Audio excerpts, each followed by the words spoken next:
सोडा बघू मला. सोडण्यासाठी जवळ नाही घेतलंय मी तुला. सुरू होणार इंद्रा आणि राणीच्या नात्याची नवीन सुरुवात. इंद्रा आणि राणी येणार एकमेकांच्या जवळ.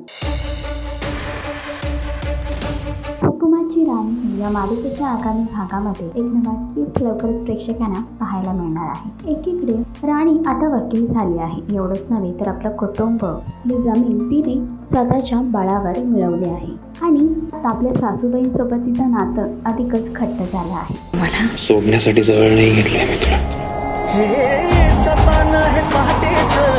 खूप गोड दिसतेस. तर आता इंद्रा आणि राणी या दोघांच्या आयुष्यामध्ये एका नव्या नात्याची लवकरच सुरुवात होणार आहे. एवढंच नव्हे तर इंद्रा आणि राणी एकमेकांच्या खूप जवळ आले आहेत. पण इंद्रा आणि राणीचा हा प्रवास शेवटपर्यंत असाच गोड राहील का? मालिकेचा अपकमिंग ट्रॅक तुम्हाला कसा वाटला हे कमेंट करून नक्की सांगा. आणि असेच अपडेट जाणून घेण्यासाठी तुम्ही आमचं चॅनल जयचक्र रिजनल लाईक, शेअर आणि सबस्क्राईब नक्कीच करा.